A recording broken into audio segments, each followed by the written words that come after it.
Assalamualaikum warahmatullahi wabarakatuh.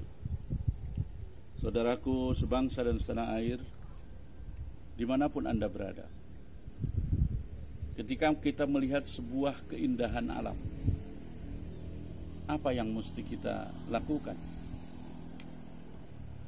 Orang yang beriman, yang pertama harus melakukan tasyakkur, bersyukur kepada Allah karena masih diberi kesempatan untuk hidup dan nikmat penglihatannya masih diberikan normal oleh Allah Subhanahu wa taala.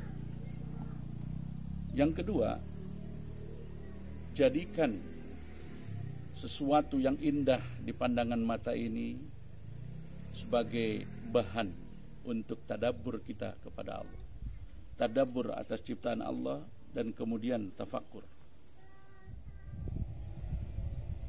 Tafakkur artinya kita berpikir tentang apa yang kita lihat dan jadikan apa yang kita lihat itu untuk kebaikan kita, terutama untuk lebih mendekatkan diri kepada Allah Subhanahu wa taala.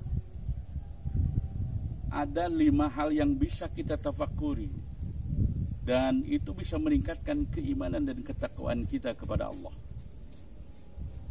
Syekh Nasir bin Muhammad di dalam kitab Tanbihul Ghafilin mengatakan ada 5 hal yang bisa kita tafakkuri untuk menjadi batu loncatan supaya kita lebih dekat kepada Allah, lebih beriman dan takwa kepada Allah Subhanahu wa taala. Yang pertama adalah kita mentafakuri tanda-tanda kebesaran Allah, ayatullah, dan keindahan alam. Sebagaimana yang kita lihat di dalam tayangan ini adalah salah satu daripada tanda-tanda kebesaran Allah. Bayangkan, kalau bukan Allah, tidak akan ada yang mampu menciptakan sebuah keindahan sebagaimana yang kita lihat. Jadi ketika kita melihat sebuah keindahan, mestinya jangan lupa bahwa di situ ada Allah.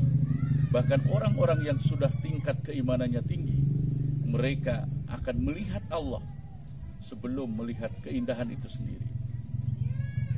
Yang kedua, kita bisa menafakuri ala'u ni'matillah, artinya manfaat-manfaat dari nikmat-nikmat Allah. Seperti kita diberikan nikmat panca indera, mata.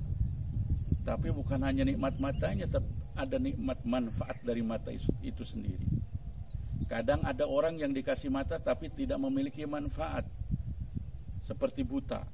Atau ada orang yang dikasih telinga tapi tidak memiliki manfaat, ya, seperti tidak mendengar, tuli. Dikasih lisan tapi tidak berbicara, seperti bisu. Ya, ketika kita diberikan nikmat-nikmat itu dan manfaat-manfaat dari nikmat itu, tafakurilah supaya kita lebih dekat kepada Allah. Yang ketiga, kebaikan Allah, ihsanullah. Bagaimana luar biasa baiknya Allah kepada kita.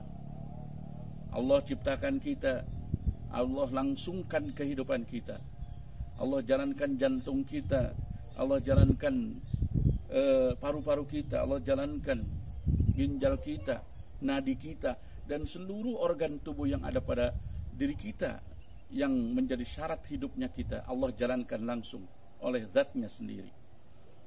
Itu luar biasa, tanpa kita harus membayar apapun buat Allah. Dan karena ketika kita beribadah, itu pun bukan bayaran atas kebaikan Allah, justru itu adalah untuk diri kita sendiri. Yang keempat, kita bisa bertafakur atas thawabnya Allah, pahalanya Allah yang Allah berikan. Ketika kita melaksanakan ibadah, padahal ibadahnya itu tidak begitu sempurna, tapi Allah akan menghargai ibadah-ibadah yang kita lakukan. Seperti apakah ibadah yang kita lakukan? Asal kita lakukan dengan ikhlas, insya Allah Allah akan terima dan Allah akan balas ibadah-ibadah yang kita lakukan itu dengan balasan yang tidak akan bisa kita pikirkan besarnya.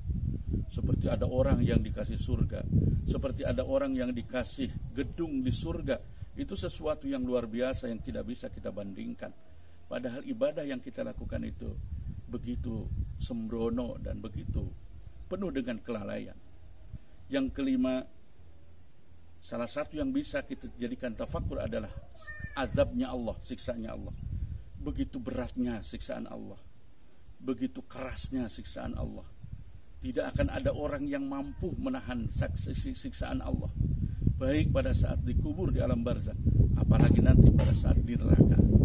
Oleh karena itu, bagi orang-orang yang beriman, mari kita tingkatkan keimanan dan ketakwaan kita dengan memperbanyak tadabbur alam dan tafakur atas kelima hal yang tadi saya sebutkan. InsyaAllah iman dan takwa kita akan semakin kuat. Mudah-mudahan. Amin. Wallahul muwaffiq ila aqwamit thoriq.